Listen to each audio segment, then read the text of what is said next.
Mm.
Only in Mississippi will we have a bill like this with our history, where you say solving the problem is taking the vote away from black people. Everybody knows about Mississippi. Everybody knows about Mississippi. Gone down.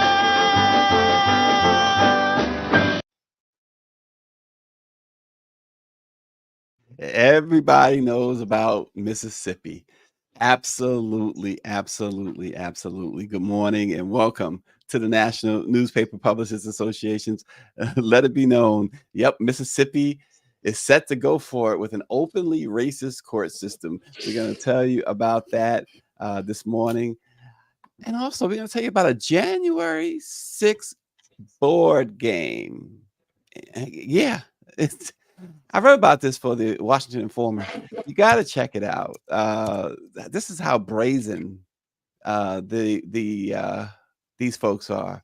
But a January 6th board game launches on the anniversary of January 6, 2021 Capitol attacks. Why? Why would anybody allow this to happen? But a major winter storm is getting ready to slam the East Coast. And if you somewhere near the I-95 corridor, like me, plan to shop early, get all your stuff together, and have a movie weekend.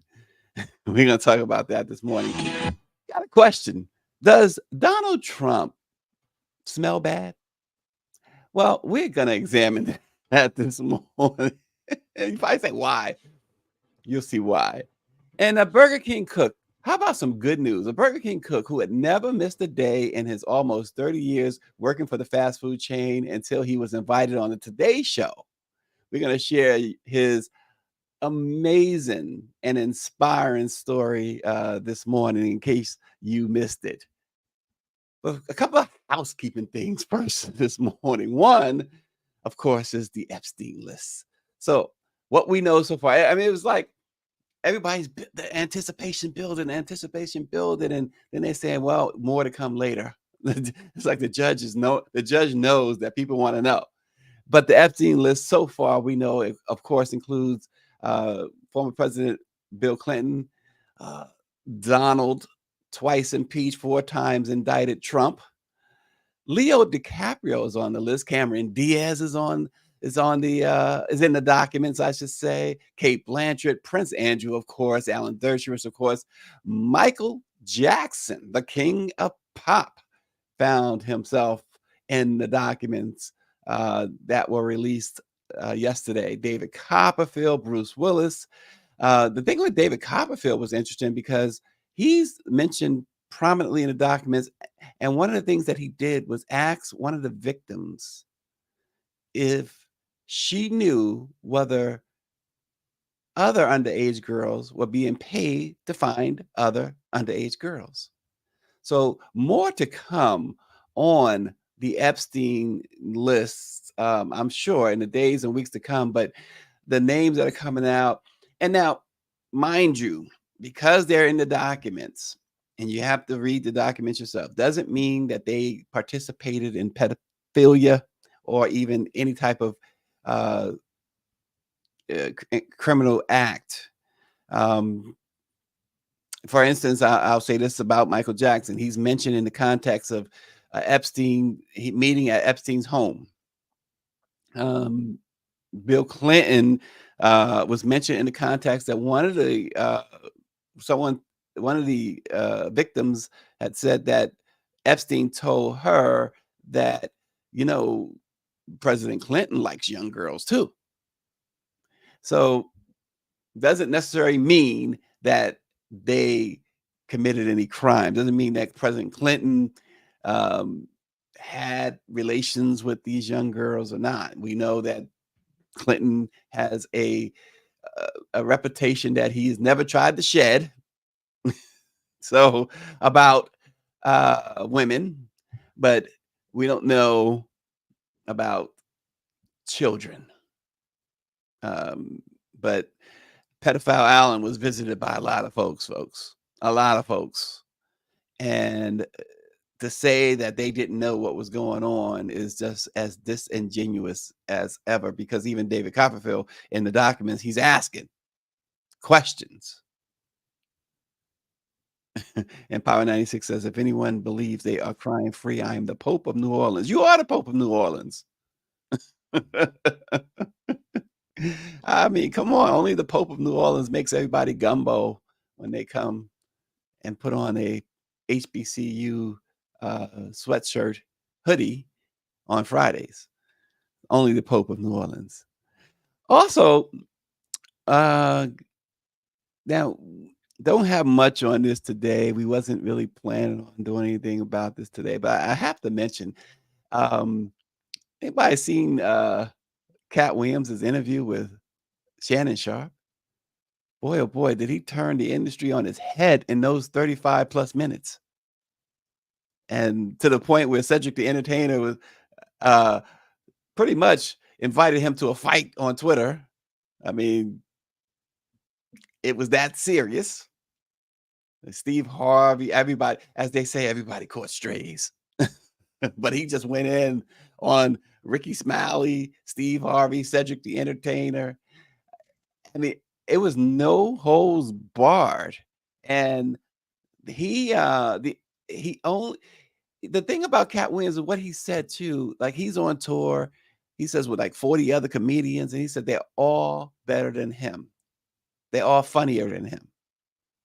I mean, he was humble enough to say that, but he talked about Steve Harvey and Cedric and those guys dissing Bernie Mac, really calling him ugly and that he would never make it.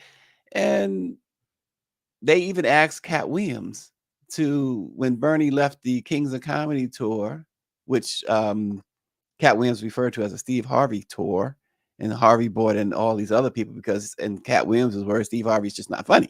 He can't carry a tour.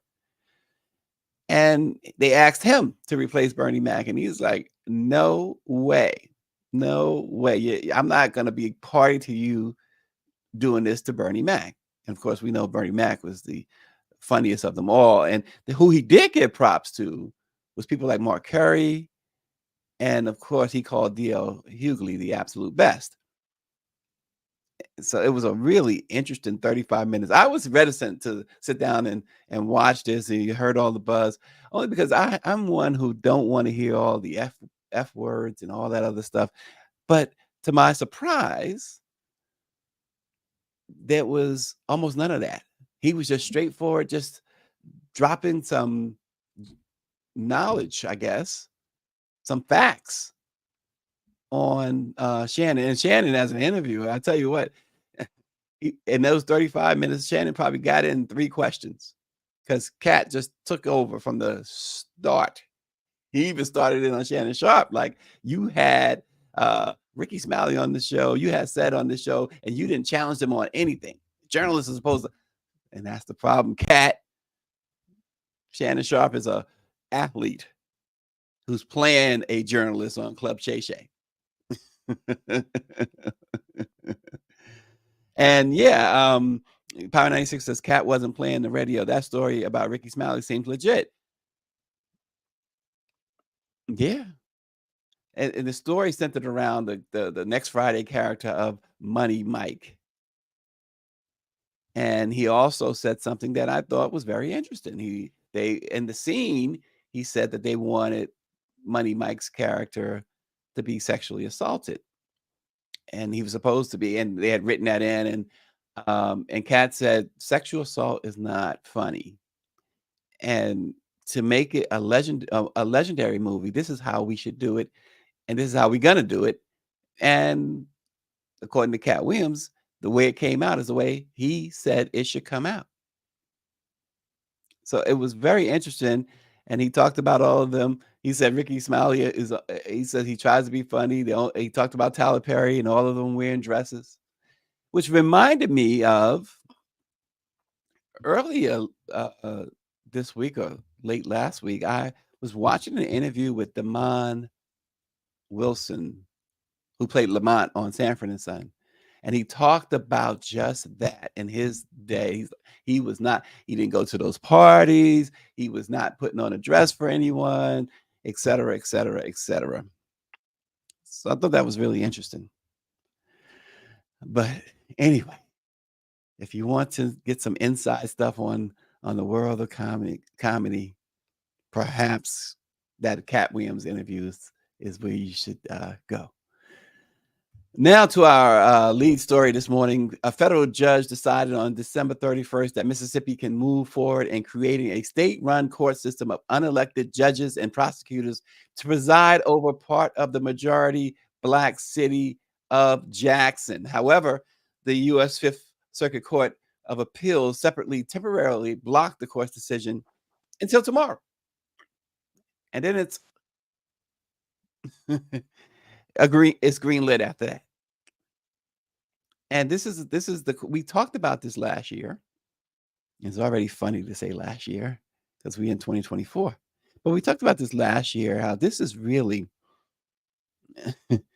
a two-tier system. A white court and a Black court in Mississippi.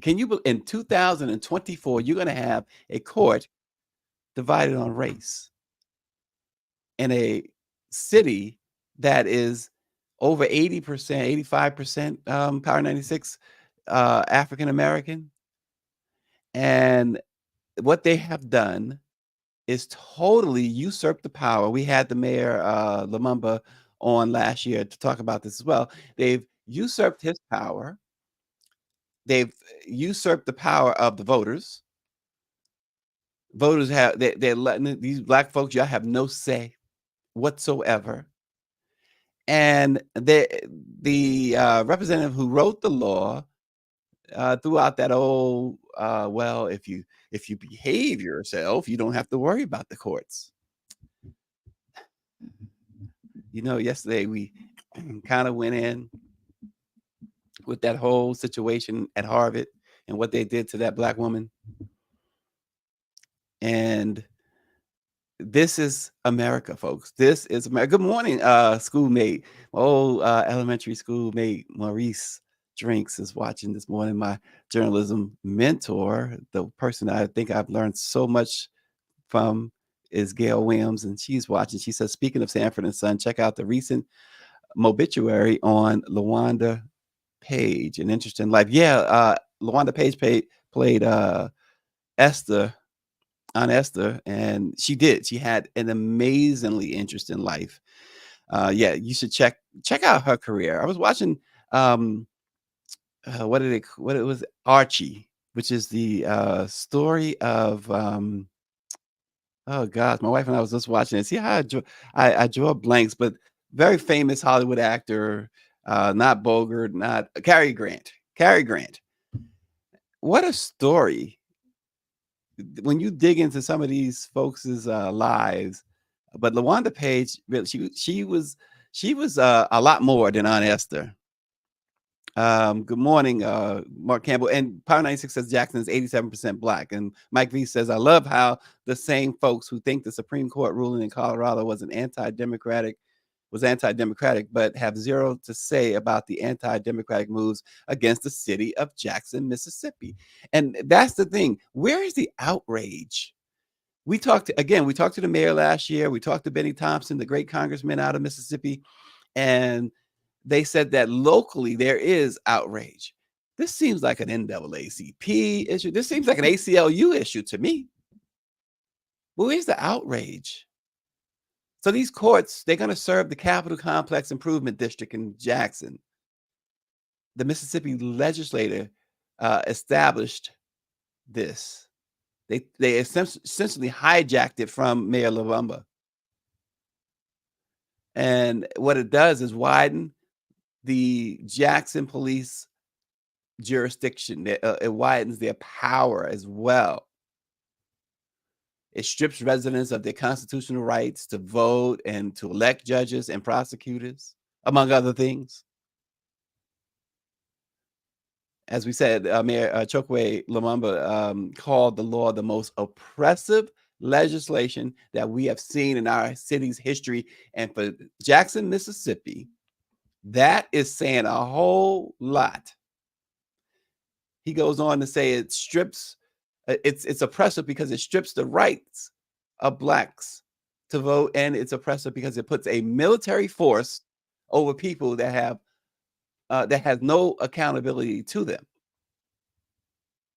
He says it's oppressive because there will be judges who will determine sentences over people's lives. It's oppressive because it redirects their tax dollars to something they don't endorse or believe in. And of course, Tate Reeves, who Dawn said should be locked up, signed it into law back in April.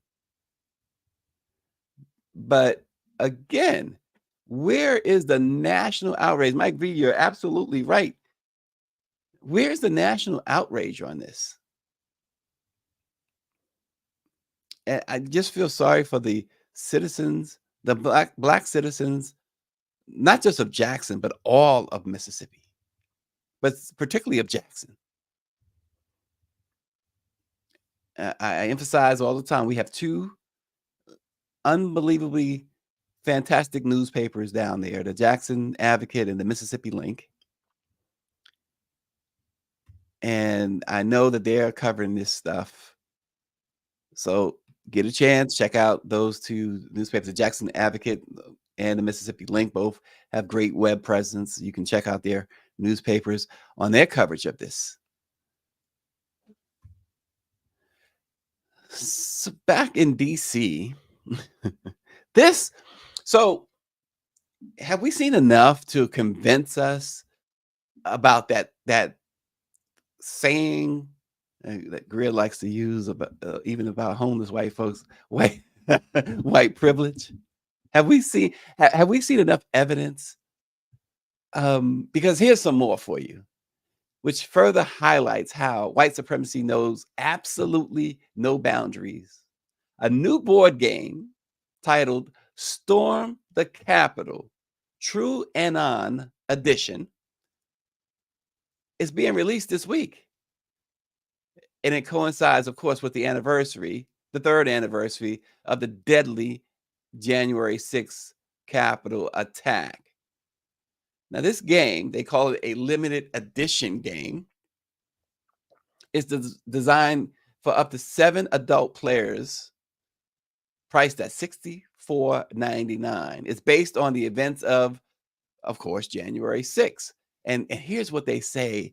And this is the part of the press release. It says, to relive one of the funniest days in American history.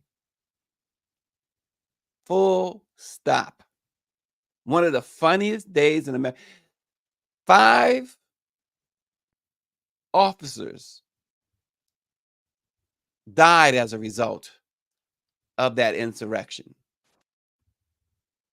Then it says players can take on the roles of one of the 6 quote unquote patriots, those who stormed the Capitol, navigating the Capitol, collecting ballots, taking hostages, and clashing with the police. This is all fun and games to them. Players can also play as the Capitol Police, using every means possible to prevent the so-called patriots from reaching the roof with enough ballots to, quote, Stop the Steal. True On is a political podcast that's hosted by these idiots, Brace Belden, Liz Franchek, and Young Chomsky. They created the board game. And on a recent episode titled MAGA Log, the host promoted the game, recalling the Capitol riot.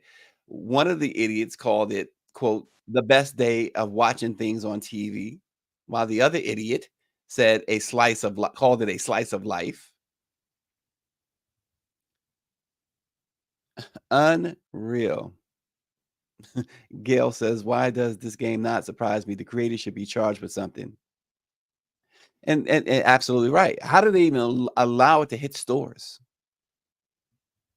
No one is saying they're going to stop it from hitting stores or Amazon or wherever you might shop.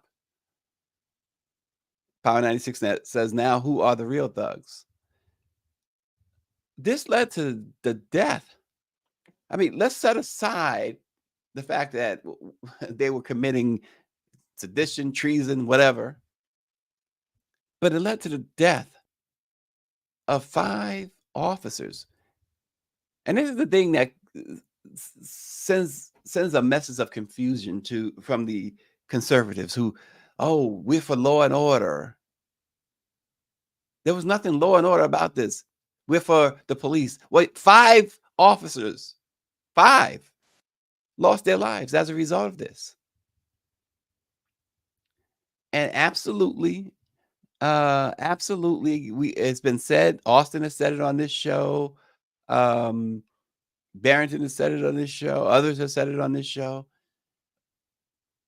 If this were a Black Lives Matter protest or demonstration or whatever, they would never have even made it to the doors of the Capitol. They wouldn't have made it to the grounds of the Capitol. Let's just be real.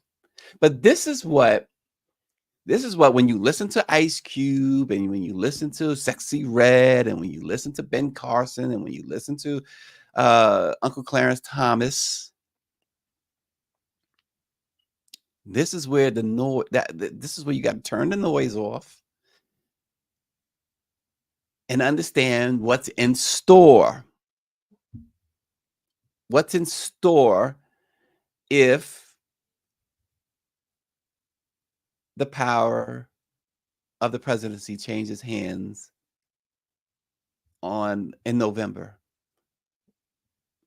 This is what's in store and more. I wrote a column for the National Newspaper Publishers Association. And I talked about these things. And a lot of times when we think about the plight of us African Americans, we think about us middle class, poor African Americans and how devastating things will be. Well, it's going to be the same for those who are famous and maybe wealthy. You know why I say that? Because where they want to take this country, where the MAGA folks want to take this country, you might be thinking civil rights era. You might even be thinking Jim Crow or Reconstruction. No, they want to go all. You give them enough rope, which is what Ice Cube and Sexy Red and all these other Black rappers, when they talk about Uncle Trump, think about that woman. Think about that woman who was hogtied, the Black woman, hogtied and made to lie on the floor of the police cruiser for more than 20 minutes, begging for her life, saying she can't breathe. This was before George Floyd. And then having to resort to calling that officer. She says, please, master. That's what they want, folks. And you remember, after slavery ended, it didn't really end. After the Civil War, They if a black person or a black family was doing halfway decent, they had a little means, some land or some money, they pilfered it. So the big kahunas, if you will, you might be black and wealthy, black and famous. They coming for you too. They coming for you too. It's a black thing. You must understand. You must understand. So all this fantasizing about Trump gave you a $1,200 stimulus check, and it wasn't Trump who gave us Congress. Trump went along with it. He went along with it, and if you recall, he was against it, but he went along with it, and only on the condition that his name was on those checks. You got to hand it to Trump. You got to hand it to him. These little things, see how they worked? When you got this uneducated, uninformed rapper saying he gave us $1,200. $1,200 ain't gonna get you a couple of days the way prices are. Where's it taking you? Now, I'm not here in any way, shape, or form telling you how to, what to, or vote or whatever. If you if you're against Biden or whatever. But I will say this about Joe Biden. He's done more for African Americans than any president in history, including the black president we had. But here's the other side of that. And I wrote about this. I wrote this. When and if MAGA takes over, the inauguration would be like about this time next year, a little bit later, January 20th, right? When they take over, it's not going to be Biden or people who look like Biden who's going to be not just adversely, but devastatingly affected. So all you guys who, oh, this guy is too old and this guy is that and this guy, look at the alternative, right? Look at the alternative. Look what's waiting for you. Look what's waiting for you. Mark Campbell says we got to put more focus on black togetherness. We lost it in the 60s, and until we stop with the division of our own self, we will always be in disarray by design. And Austin says the only borders they want for black Americans are on the continent of Africa. But this is Mississippi. This is America. This is what's going on. And so once again, we at the Black Press have a responsibility to break it down the way we try to break it down. I'm sure there are others who can break it down much better than I can. Because as I've said repeatedly, I cover politics, don't get involved. But this stuff right here, when I got to bring you this information, I got to give it to you the way you should, at least try to give it to you the way you deserve it. My man Mo Drink says they, Ice Cube, Sexy Red, etc., don't understand that Trump and people like him don't care about them and only tolerate them because they can be used. The term useful idiot comes to mind, shaking my head. Useful idiot.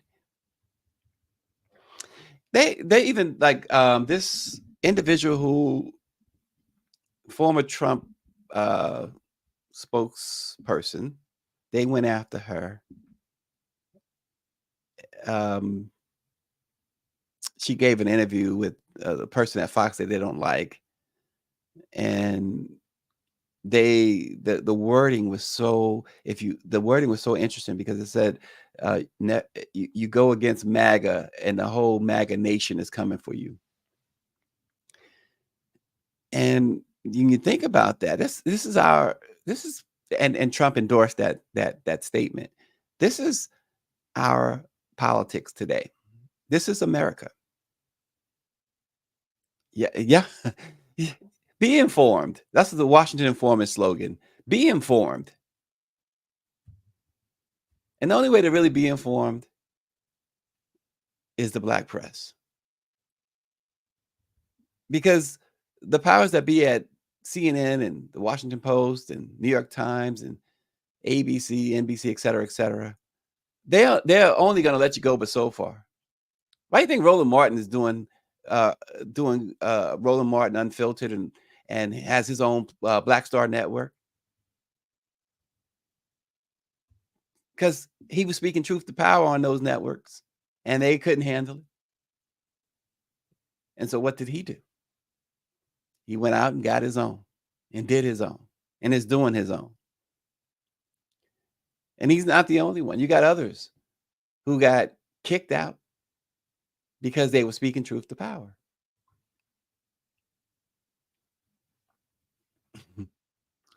So there you have it.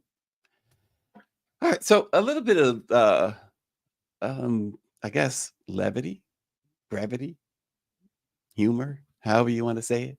The question of the day,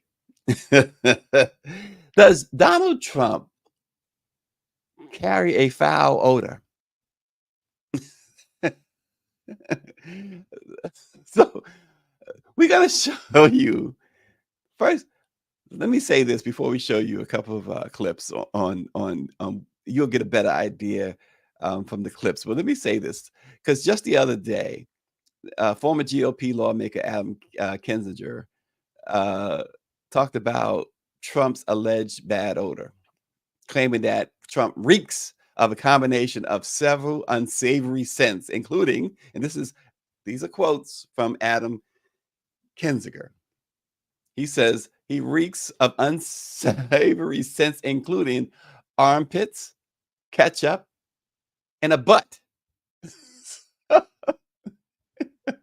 He said the smell around Donald Trump is not good. And so, of course, everybody's launching this investigation. He says it's not good.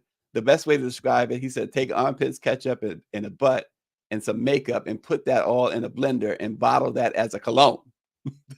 He said that's kind of that. I've been amazed that everybody's just kind of learning about this now. There's this hashtag Trump stinks, which has emerged on Twitter or X.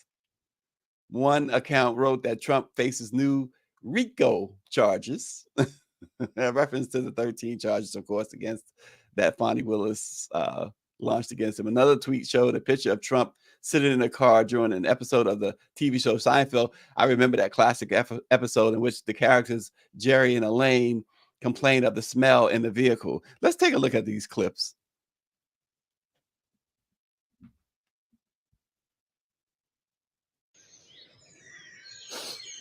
What's that smell? I don't know. Hey guys, look, what is that? It is some kind of odor. It is foul. It's a foul odor.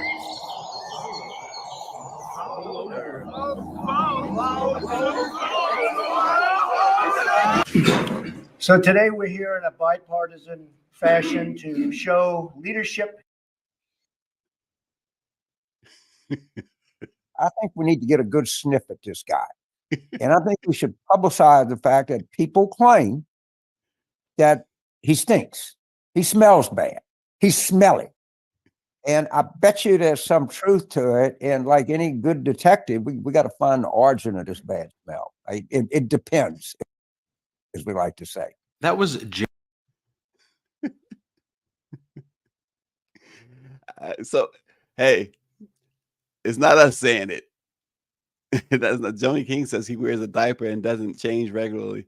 It's not us saying it. Just thought we'd throw that. That's unbelievable. Greer showed me that first. I couldn't stop laughing. It was horrible. Oh gosh. So East Coast, especially the Northeast, brace yourself. A cross-country storm is sweeping up the East Coast, bringing rain, wind, and potential snow, which is all supposed to begin this weekend. The forecast indicates the possibility of the first substantial snow event in 2 years for major cities in the Northeast, including the District of Columbia, Philadelphia, New York, and perhaps Boston, Massachusetts as well. There are uncertainties that still persist regarding the storm. So it's and the forecasters are saying that it's very challenging to predict exactly what's going to happen with this storm. The only thing that they are able to agree on is that a storm is certainly coming, and we are in the path. The East Coast, that is in the path of this storm. Particularly, warnings are up for the Northeast. The temperatures are expected to dive down a bit before rising to accommodate snow. I always found it amazing. Yeah, I've never been a science guy, so don't laugh at me. But I've always found it amazing that the temperature has to rise a little before it snows. So one day I'll understand that. Or maybe I don't need to understand it, right? The West Coast is already feeling the storm's effect. They've gotten unprecedented rain, winds. I don't know if many of you missed or saw last week the huge waves out in Southern California that had people running for their lives. But here's the thing too, Black folks. Y'all know the saying, when white America catches a cold, Black folks get pneumonia. So buckle up. Buckle up. This storm is supposed to have, if it hits the way they fear it hits, it's going to have a astronomical effect. We haven't had no real snow, and it's been a long time since we had any real snow. And I don't mind because I don't have to shovel it. I'm just being honest. Just being honest. So tomorrow, the storm, you should see more of it materialize tomorrow. It'll start to strengthen a lot as it moves through the southeast, bringing some heavy rain to the Gulf Coast and some flooding. So be careful of that. Those who still drive like 20 miles above the speed limit, even when it's raining and snowing, y'all better be careful out there. There is even the possibility of strong thunderstorms to accompany the snow. So you know that this is probably going to be something quite vicious. And the warnings are really out to those along the, as I said, the I-95 corridor, the I-81 interstates, the I-80, and the 78. Those are predominantly New Jersey, Pennsylvania interstates. Of course, I-95 stretches from Florida to New York, and beyond New York, actually up into New England, I should say. So look for anything from snow, rain, sleet, perhaps even a thunderstorm. And if it does happen, the forecasters say it should clear by Monday morning, at least in Washington and Philadelphia. But New York and New England, Connecticut, they still could face more wind, rain, sleet, and snow, even beyond Monday morning. So be careful out there, folks. Be careful out there. And here, this is a very interesting story to me. It's heartwarming, yes.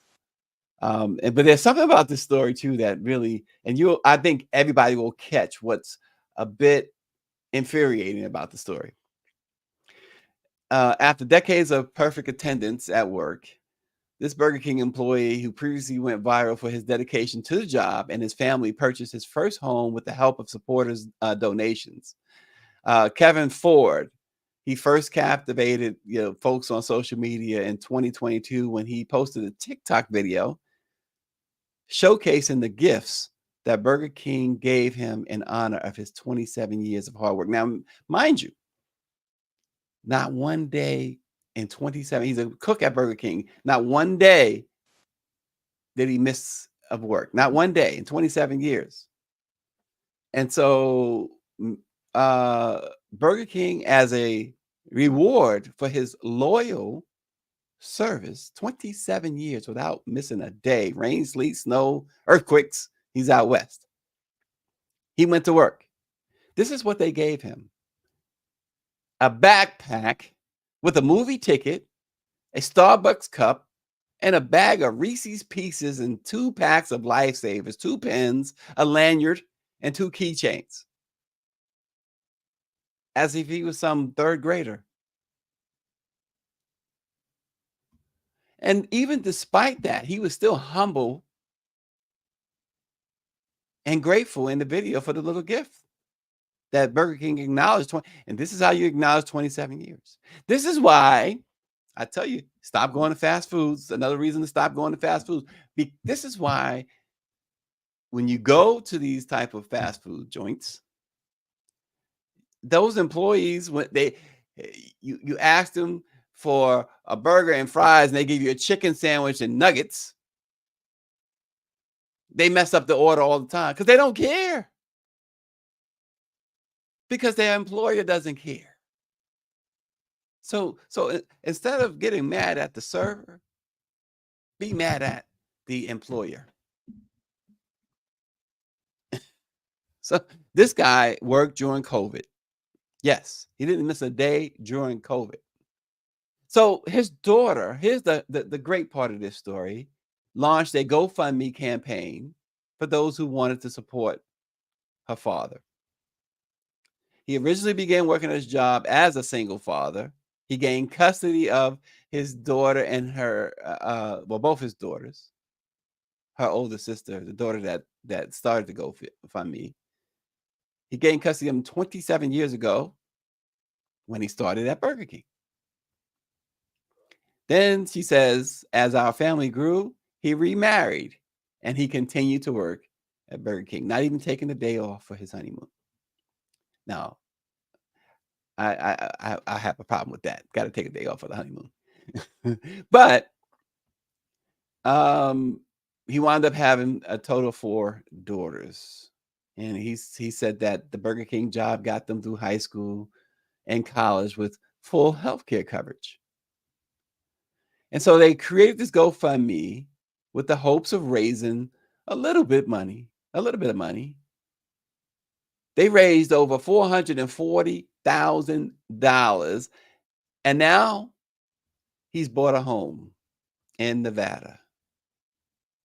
And he says that he will use the other part of the money to help his daughters. And he finally took a day off from work. And you know why he took a day off from work? Because the Today Show, NBC's Today Show, got wind of the story and flew him out to be on the show, and so he can visit with his family that he hadn't seen and couldn't really afford to go see. That is an amazing dude right there. And so once again, I implore us to, these are the people, if you stop with the celebrity role models or celebrity this and that, and these are the people when the NAACP has their image awards, and this is what it's all about.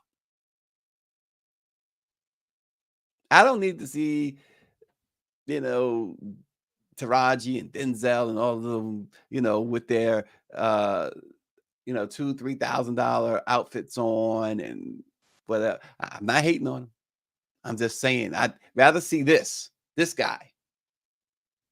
I'd rather see him walk on that platform and get that standing ovation.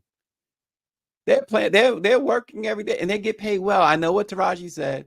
I'm not dismissing what Taraji said about the unequal pay, but that unequal pay, you're still talking 6-7 figures. This guy, this is like, he called this a miracle. He never in his life thought he'd see 6 figures. And it's still not a salary, but it's what his daughter was able to raise for him. But he worked all these years, worked hard. It is important. Thanks, Nasinga. And Mike V, right. They gave him a backpack with stuff, again, that you give second, third graders. Mike V says, how about sharing Burger King stock options with him? And the AFL-CIO make him the face of labor. But see, they keep saying, don't let other people define you and this and that. We can't let those other folks validate us or whatever. Well, how about our own folks validating him? How about that? How about Derek Johnson, NAACP president? How about Congressional Black Caucus, Stephen Horford? How about you guys? Because no, this is not an exclusive story that we're doing. Obviously, he went to the Today Show.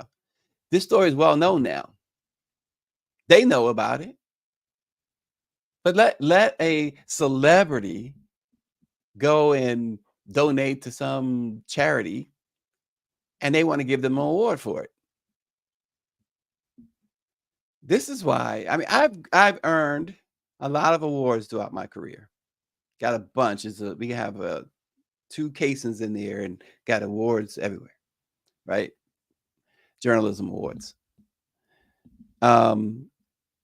But this is why they don't really amount to anything. They're not that meaningful. The Oscars and all that stuff, because I don't like say, I don't need their validation, but Rhea says I'm a show off. I'm not showing off. I'm just trying to make a point. Just trying to make a point. She says I'm petty anyway, so whatever. But how about the BET? I was gonna say Soul Train, but BET. How about NAACP for sure?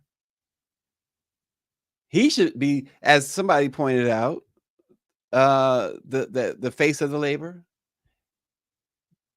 He should be on these commercials and being paid for it. Medal of Freedom is what Austin says. Or sit in the president's box at the State of the Union. Both.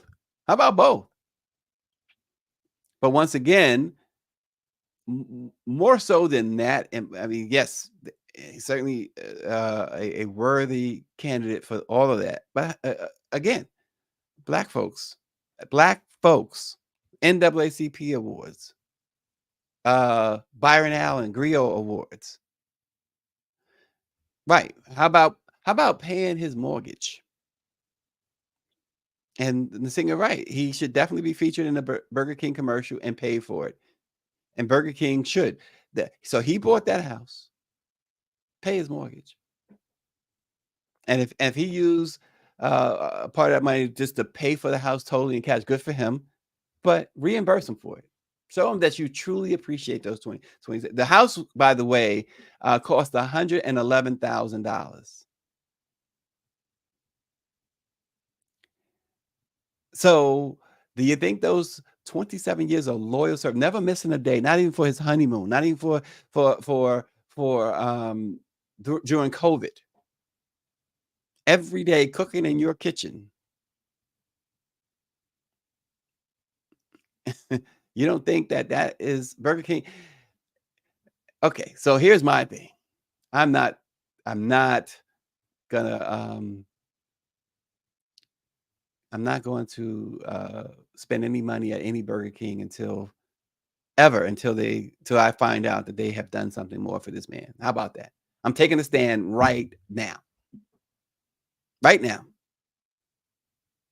Mark Campbell says, very inspiring. We need more of this type of thoughtfulness for Black motivation. Now, I just got to hope that I'm not, somewhere driving and just starving and the only thing around is the Burger King. But nonetheless, yeah, I'm looking at some of the comments. Yeah, exactly. You guys are all right. And the singer says she's co-signing on that. So there we go. We're starting a boycott Burger King movement until this guy is fully appreciated, shown, demonstrated. Burger King demonstrates that they fully appreciate this young man, Mr. Ford. Southbound 3000. So that's a lot of Burger Kings are going out of business.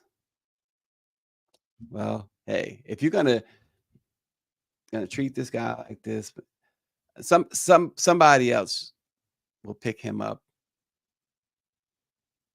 Somebody else will pick him up. There are Black establishments. This is where y'all step in.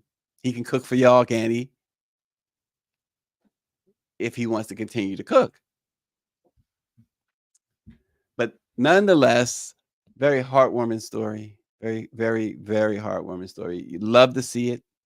You love to see it. You just really do. And I would think love that, even more. You know, why does he stink so much? Go to the Mayo Clinic and look at possible causes of body odor. They're multitudinous. We need to know because sometimes body odor can certainly speak to incontinence, which is all possible in somebody at that age, but it can speak to other underlying serious health issues. So I think we need to get a good sniff at this guy.